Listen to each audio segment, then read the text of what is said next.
Alright guys, welcome back to another Raid Shadow Legends video. This is Ali Plays. Today we are doing a video guide on Scabrius. He was part of the Sigmund High Shield fusion, and he was one of the champions that people didn't really look at because the other epics were so amazing. They overshadowed Scabrius. So as always, we're going to be looking at skills, artifacts, and masteries, and my Scabrius is not even booked. So for people who are free to play, who don't want to waste any books, he is viable for what he does without any books.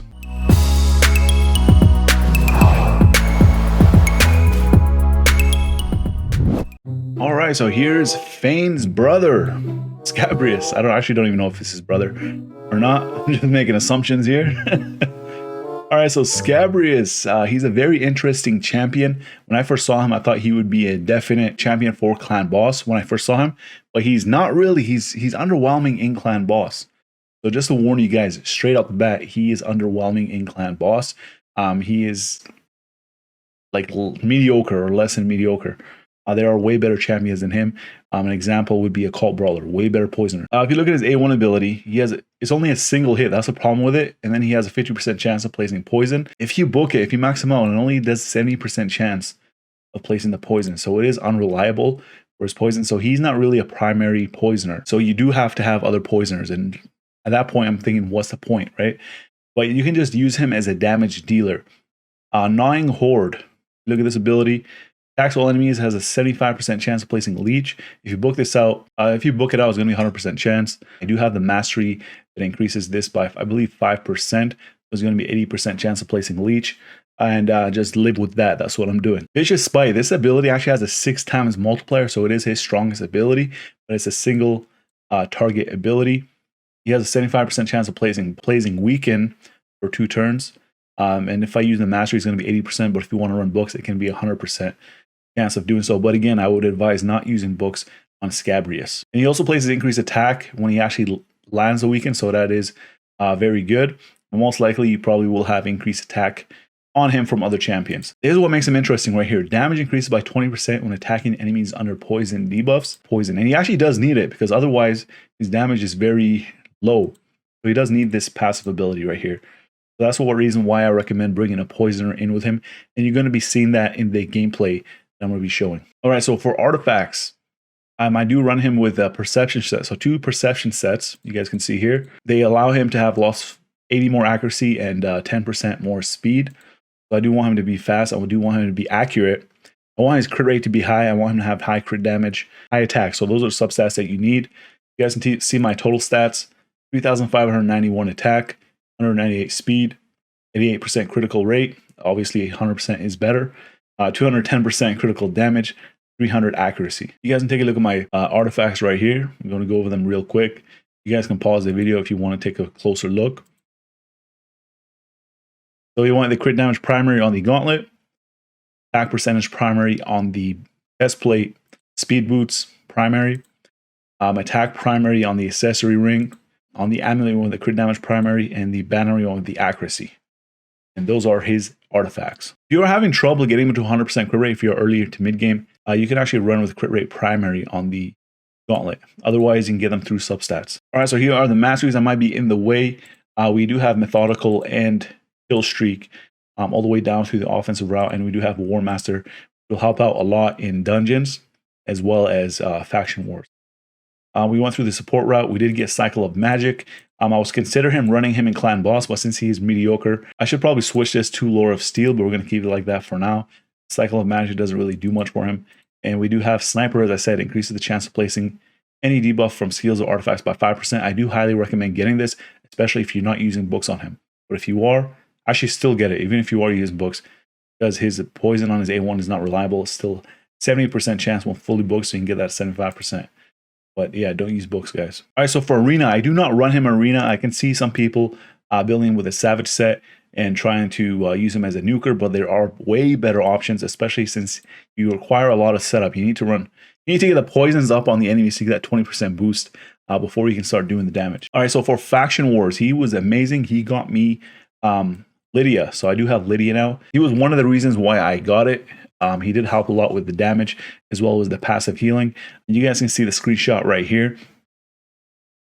He was the highest damage dealer on my team, as well as providing my allies with heals, helping Steel Skull with the heals with the leech. Well, yeah, he did a very good job in that faction. I couldn't beat it before, and then when I got him, I beat it. I was waiting to get Hoffrey's a Tusk, but luckily I did not have to, and especially since the Shadowkin faction is coming up soon. The most viable areas in the game for Scabrius is Dragon's Lair and Ice Golem's Peak. We're going to go to Dragon's Lair right now. We'll do stage 20. It is neutral affinity, so that's very good. And this is the team we are running. I do like Toomlore better in Dragon instead of Lydia, because there we go, he has way too much poisons. All right, so we're going to do this manual. So we're going to try to get that decreased defense and weaken on the enemy first. And we're going to give him the attack buff. And we got him with the crit damage buff right here. If you click on info, you can actually get all this information here. So he has plus 50% more attack, plus 30% more critical damage. They have minus 60% defense. For him to do 20% more damage, we do need to apply the poison. So we have Zavia here. So she has poisons on everybody. This one's a 6 times multiplier, so we're gonna use this ability first. And we're gonna hit. Let's go for Apothecary. He does have less defense though. So that was 106,000 damage. He didn't kill him though, but still 106,000 damage. All right, we're going to try to make him go again so he can use his AoE. Here we go. We'll go 1-time speed just to check it out. 90,000, 90,000, and like 60,000 because Tyrell has too much defense, man. All right, so now we're going to skip straight to the dragon. So here we are at the dragon. The thing about Scabrius, you guys saw the damage, 100,000 damage he can do with his A3, his A2, his AoE is, how much damage was it? 90,000 on some enemies. He's not even built like with Savage pieces. If he was built with Savage, he would do way more damage than that. But again, I'm building him more of a PvE type of champion as opposed to PvP. And the problem with him, as I said before, he requires a lot of setup, man. You got to get that poisons on. And his poison is unreliable. Let's see that basic attack, 80,000 damage, not too bad.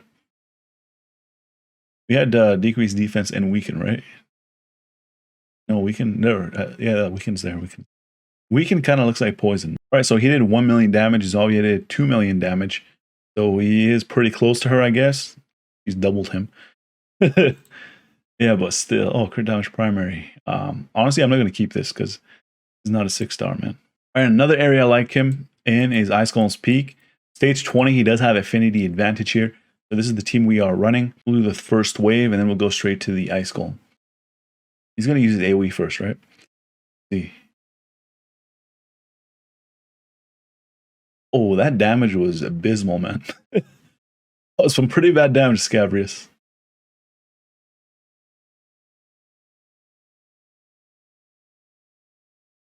His attack is kind of low as well. He's around like 3,000 something.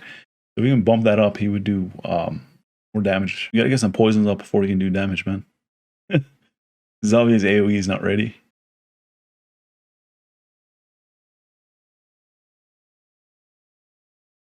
$95,000 damage and the War Master proc right there.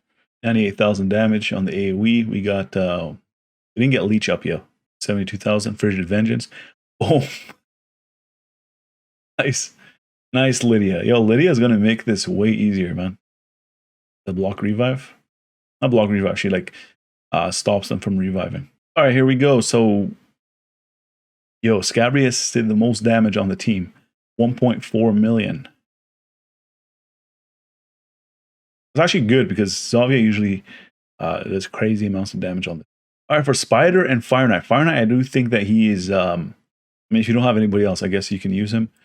But he has no multi-hits, that's the issue. And he doesn't really bring anything else. Spider's Den, I don't think he is good there. I know he has a leech, and he can do some damage, I guess, against the Spider Queen. I wouldn't advise using him there, man. All right, now it's time to review Scabrius. So I did review him because I tried to do this video earlier, and then I wasn't even recording my screen the whole time. So I do have, so I can't even rate him right now because I had already rated it earlier. So for Clan Boss, I actually gave him a 4. Because I do think early and mid game, I think he can help out some accounts, deal some damage. especially if they don't have, especially since they don't have a big variety of champions. They can't really choose, you know what I mean? So I guess he's a 4. Otherwise, if like let's assume everybody has every single champion, I would give him like a 3 on Clan Boss. Faction Wars, I gave him a 5 for Faction Wars because they did help me get Lydia. Dragons Lair, I think he's a 5. Campaign locations, I think he can be a 4. Arena offense, I'm gonna give him a 3. I know he's rated a 4 right here. Minotaur's Labyrinth, I'm gonna give him a 5. Spider's Den, I'll give him a 3. Arena defense, I'll actually give him a 2. He requires too much setup, and the AI is not going to be good for that. Void Keep, I'll give him a 5. Force Keep, I'll give him a 3. Magic Keep, I gave him a 5, and Spirit Keep, I gave him a 5. Ice Golem's Peak, I do think that he is good, so I gave him a 4. And Fire Knight's Castle, I actually gave him a 2 for Fire Knight's Castle. I think he is rated too high. Yeah, barely has any ratings. It's hilarious. So overall, I think Scabrius is actually like a mediocre champion. As I said, he requires a lot of setup to be a nuker. That faction specifically does not really have too many damage dealers. You have Fane, especially for the epics. Let's not talk about legendary. So you have Fane, and then you have Scabrius. Like, who else is in that faction that can dish out a lot of damage? That's an epic, that's accessible. So for that reason, I do like Scabrius. I don't see myself using him anymore, other than just in Faction Wars on my auto team. And the good news is he is viable without any books. So you guys can still use him. Please do not build him for Clan Boss. If you don't have the champions, I would recommend just waiting until you get the champions or a better champion. There are way better poisoners. You guys can see that he requires somebody else to poison in order for him to actually do the 20% damage, and his poisons aren't very reliable. If he had a double hit on his A1, I think that would actually make him much better. All right, so that's going to be it for the video. If you guys like this video, make sure you guys drop a like. And as always, I want to thank you guys for watching, and I'll see you guys in the next video. Also, let me know down in the comment section, what do you guys think about Scabrius? Is he better than you guys thought he was, or is he worse, or is he just about right? I'm Tyrone. I need everybody to subscribe to the homie Ali Al Plays. And that's non-negotiable.